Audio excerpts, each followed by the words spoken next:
प्रिय विद्यार्थी मित्रों, सप्रेम नमस्कार। मैं बलराम द्विवेदी हिंदी व्याकरण की इस कक्षा में आप लोगों का हार्दिक स्वागत करता हूं। आज हम लोग हिंदी व्याकरण के अंतर्गत संज्ञा इस विषय का अध्ययन करेंगे। आइए हम समझते हैं संज्ञा क्या होती है, संज्ञा किसे कहते हैं, अर्थात संज्ञा की परिभाषा।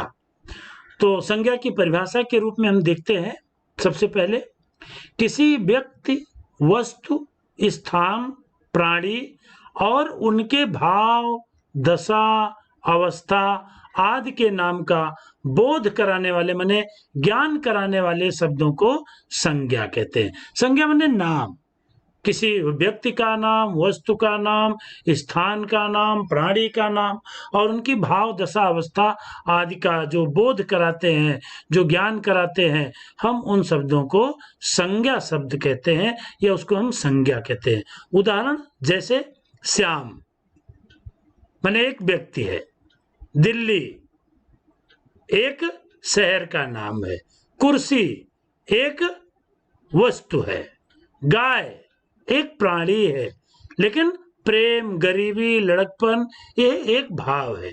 तो इस तरह से पुनः आप देखिए, किसी व्यक्ति, वस्तु, प्राणी, उनके नाम, उनके भाव, दशा, अवस्था आदि का बोध कराने वाले शब्दों को हम संज्ञा शब्द कहते हैं। अब देखिए संज्ञा के भेद, संज्ञा कितने प्रकार के हैं। किसी वस्तु, व्यक्ति, स्थान, प्राणी, भाव, दशा, अवस्था का बोध अलग अलग रूपों में होता है और उस अलग अलग नाम के आधार पर संज्ञा के भेद किए गए हैं, संज्ञा का वर्गीकरण किया गया है। तो संज्ञा के तीन भेद, मुख्यतः तीन भेद होते हैं, लेकिन कुछ लोग 5 भी मानते हैं। हम इसी तीन भेदों के अंतर्गत आपको जो जातिवाचक संज्ञा है इसके 2 भेद और बताएंगे, लेकिन संज्ञा के मुख्यतः 3 भेद होते हैं। पहला व्यक्तिवाचक संज्ञा, दूसरा जातिवाचक संज्ञा और तीसरा भाववाचक संज्ञा। तो इस संज्ञा के 3 मुख्य भेद होते हैं। आइए हम क्रमशः जानते हैं, समझते हैं कि व्यक्तिवाचक संज्ञा, जातिवाचक संज्ञा और भाववाचक संज्ञा किसे कहते हैं। इस क्रम में सबसे पहले हम आइए व्यक्तिवाचक संज्ञा की परिभाषा को समझते हैं। अब व्यक्तिवाचक संज्ञा वह शब्द जिससे किसी एक व्यक्ति, वस्तु, स्थान आदि का बोध होता है, उसे हम व्यक्तिवाचक संज्ञा कहते हैं। विद्यार्थियों, जैसा कि इसके नाम में ही ध्वनित हो रहा है, नाम में ही प्रतीत हो रहा है, व्यक्तिवाचक संज्ञा किसी एक व्यक्ति, वस्तु, स्थान आदि का बोध होता है, हम उसको व्यक्तिवाचक संज्ञा कहते हैं। जैसे राम, ये राम जो है एक नाम है, किसी एक का ही बोध कराता है। लाल किला एक ही निश्चित स्थान का नाम है। गंगा एक नदी का नाम है। हिमालय एक पर्वत का नाम है। भारत एक देश का नाम है। तो वह शब्द जिससे किसी एक व्यक्ति, एक वस्तु, एक स्थान का बोध होता है, हम उसको व्यक्तिवाचक संज्ञा कहते हैं। मैंने व्यक्तिवाचक संज्ञा में इस बात का ध्यान देना चाहिए कि वो एक व्यक्ति, वस्तु और स्थान होता है। जैसा भी हमने बताया, राम एक व्यक्ति, लाल किला एक स्थान, गंगा एक नदी का नाम है, हिमालय एक पर्वत का नाम है, भारत एक देश का नाम है। लेकिन इसी को हम जातिवाचक संज्ञा के रूप में आगे समझेंगे। यहाँ एक व्यक्तिवाचक के रूप में हमने समझा। अब जातिवाचक संज्ञा के रूप में हम देखते हैं कि जातिवाचक संज्ञा क्या है। जिस संज्ञा शब्द से उसके संपूर्ण जाति का या वर्ग का बोध होता है, हम उसको जातिवाचक संज्ञा कहते हैं।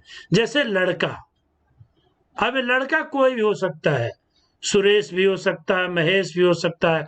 लड़का है तो एक समूह का, एक पूरे लड़के की जाति का बोध हो रहा है, इसलिए लड़का जातिवाचक संज्ञा है। लेकिन लड़का की जगह पर अगर रमेश, सुरेश, महेश, उसका कोई एक निश्चित नाम होता है तो व्यक्तिवाचक संज्ञा हो जाता है। तो लड़का उस पूरे संपूर्ण जाति का। शहर, अब शहर एक समूह है, कोई भी हो सकता है।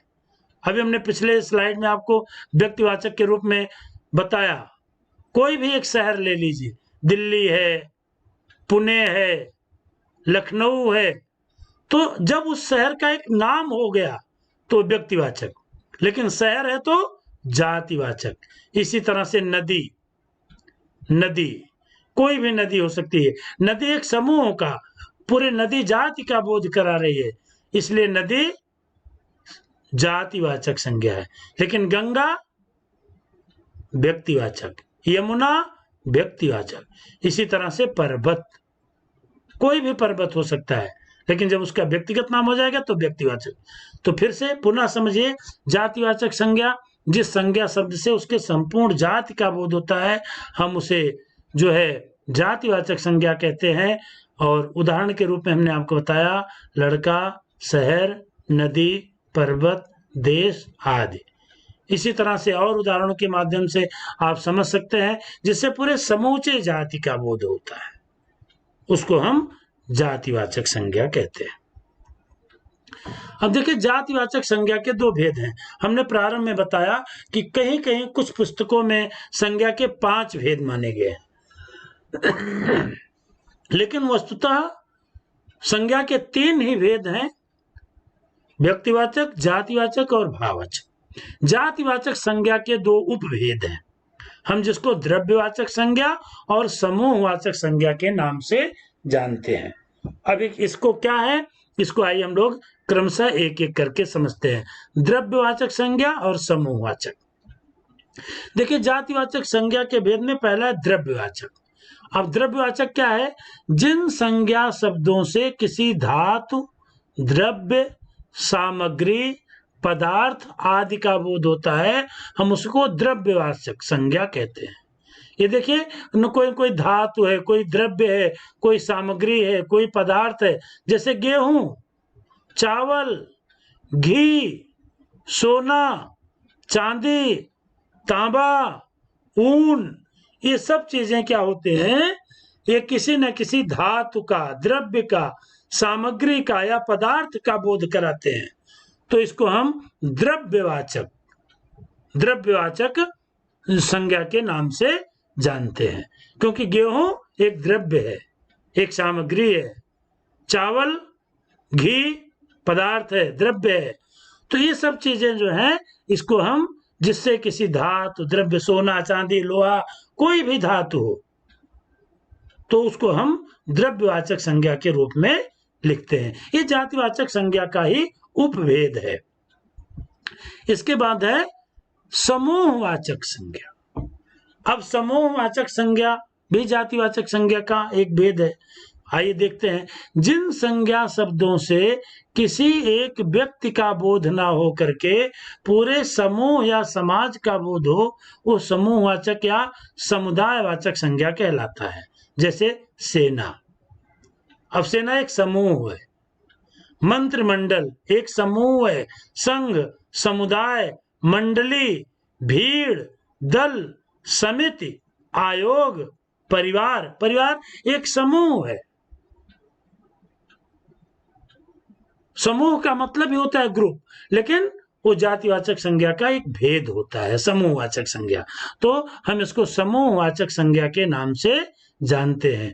समूहवाचक संज्ञा में हमको इस बात का ध्यान देना है कि यहाँ व्यक्ति, वहां कोई पदार्थ नहीं होता है, कोई द्रव्य नहीं होता है, बल्कि एक जीवंत जो व्यक्ति होता है, उस व्यक्ति का समाज हो जाए, समूह हो जाए, तो समूहवाचक या समुदाय वाचक संज्ञा होती है। जैसे सेना सैनिकों का समूह होता है, मंत्रिमंडल मंत्रियों का समूह होता है, संघ लोगों का होता है, समुदाय व्यक्तियों का होता है, लेकिन वो एक समूह होता है। तो इस तरह से समूहवाचक या समुदायवाचक संज्ञा वह शब्द होते हैं, संज्ञा शब्द होते हैं, जो पूरे समूह या समाज का बोध कराते हैं। ये जातिवाचक संज्ञा का दूसरा भेद होता है। आइए अब हम लोग संज्ञा के तीसरे भेद को, भाववाचक संज्ञा, एक पुनः फिर से मैं आपको बता रहा हूं, संज्ञा के मुख्य भेद 3: व्यक्तिवाचक, जातिवाचक, भाववाचक। हमने व्यक्तिवाचक संज्ञा के बारे में बताया और जातिवाचक संज्ञा को स्पष्ट करने के बाद उसके 2 भेद, द्रव्यवाचक संज्ञा और समूहवाचक या समुदायवाचक संज्ञा, हम अभी अभी आपको पिछले स्लाइड में बता चुके हैं। अब संज्ञा के तीसरा भेद के बारे में, भाववाचक संज्ञा। भाववाचक संज्ञा का मतलब क्या होता है? जिन संज्ञा शब्दों या पदार्थों से शब्दों के या पदार्थों की अवस्था का, अर्थात उसके गुण, दोष, धर्म, दशा आदि का बोध होता है, हम उसको भाववाचक संज्ञा कहते हैं। जैसे बुढ़ापा, मिठास, क्रोध, हर्ष, यौवन, लड़कपन, मोटापा आदि। इस 2 चित्रों में भी आप देख रहे हैं। देखिए, बुढ़ापा एक भाव है। बूढ़ा जो है वो एक व्यक्ति है, लेकिन बुढ़ापा वो उसकी अवस्था होती है। तो बुढ़ापा अवस्था है, वो जो है भाववाचक संज्ञा हो गई। इसी तरह से दूसरे चित्र में देखिए, मोटापा, मोटा आदमी, मोटा विशेषण है, ये हम आपको बाद में विशेषण के अंतर्गत बताएंगे, लेकिन मोटापा एक अवस्था है। ये जो क्रोध है, हर्ष है, ये एक दशा है। तो इस तरह से जो संज्ञा शब्द अवस्था, गुण, दोष, धर्म, दशा आदि का बोध कराते हैं, हम उसको भाववाचक संज्ञा के नाम से जानते हैं। तो मुख्य रूप से भी हमने आपके संज्ञा के 3 भेद और जातिवाचक संज्ञा के 2 भेद के बारे में बताया।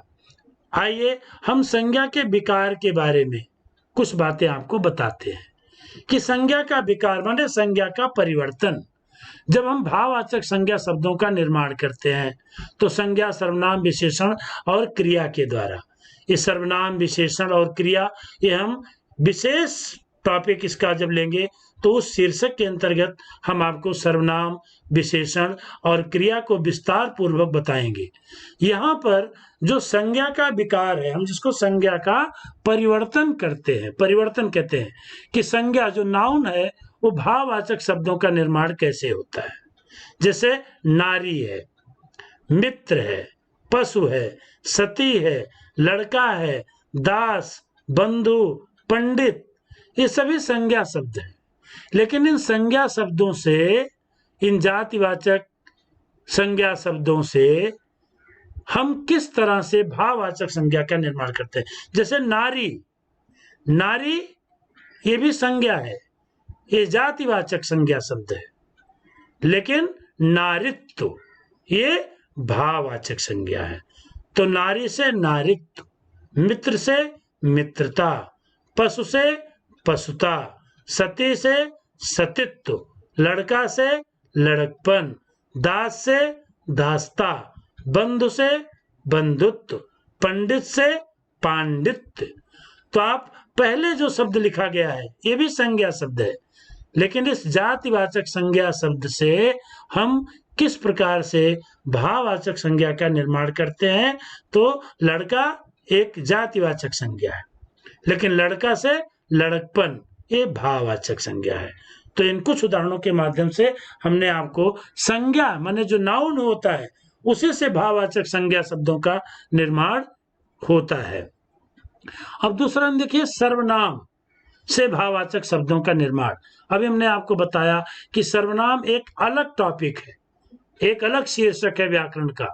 हम उसके बारे में आपको स्वतंत्र रूप से एक स्वतंत्र वीडियो में उसके बारे में पूरी जानकारी देंगे। आप देखिए, यहाँ जो पहला शब्द है अपना, सर्व, अहम, निज, स्व, मम, ये जो शब्द हैं ये सर्वनाम शब्द हैं। लेकिन इन सर्वनाम शब्दों से भी हम भाववाचक संज्ञा शब्दों का निर्माण करते हैं। अपना से अपनत्व या अपनापन, सर्व सर्वस्व, अहम अहंकार, निज निजत्व या निजता, स्व स्वत्व, मम ममत्व। प्रिय विद्यार्थी मित्रों, हम जिस तरह से जैसे जैसे व्याकरण का धीरे धीरे अभ्यास करते जाएंगे, वैसे वैसे जो व्याकरण के संबंध में हमारा थोड़ा भ्रम बनता है, वो भ्रम हमारा टूट जाता है और हम व्याकरण को बहुत अच्छे ढंग से समझ पाते हैं। लेकिन इसके लिए आवश्यकता है अभ्यास की और निरंतर अभ्यास की। तो इस तरह से हम सर्वनाम शब्दों से भी भाववाचक शब्दों का निर्माण करते हैं। अगली स्लाइड में देखिए, विशेषण से भी भाववाचक शब्दों का निर्माण होता है। अब आप इसमें देखिए, जो स्लाइड में आपको बता रहा हूं, इसमें जो पहला शब्द है सुंदर, मीठा, मधुर, सफल, दुर्बल, इसी तरह से वीर, निर्बल, प्रवीण, चतुर, सुंदर, ये सभी शब्द विशेषण शब्द हैं। हम विशेषण के रूप में इसकी अलग से व्याख्या करेंगे। यहां मेरा मुख्य उद्देश्य है कि विशेषण शब्दों से किस तरह से भाववाचक शब्दों का निर्माण होता है। जैसे सुंदरता, सुंदर, सुंदरता, तो सुंदरता, मिठास, मधुरता, सफलता, दुर्बलता, वीरता, निर्बलता, प्रवीणता, चातुर्य और सुंदरता, ये सभी शब्द जो है ये भाववाचक शब्द हैं, लेकिन किससे बने हैं? विशेषण शब्दों से। जैसे सुंदर से सुंदरता, मीठा से मिठास, मधुर से मधुरता, सफल सफलता, दुर्बल दुर्बलता, ता जोड़ करके, उसमें ता प्रत्यय जोड़ करके इन शब्दों का निर्माण होता है, वो हम आपको प्रत्यय में बताएंगे।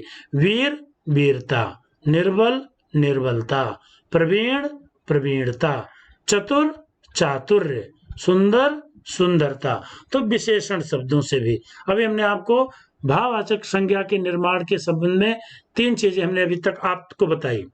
पहला है संज्ञा से भी भाववाचक संज्ञा, जो जातिवाचक संज्ञा होती है उससे भाववाचक संज्ञा का निर्माण। दूसरा था सर्वनाम से भाववाचक संज्ञा का निर्माण।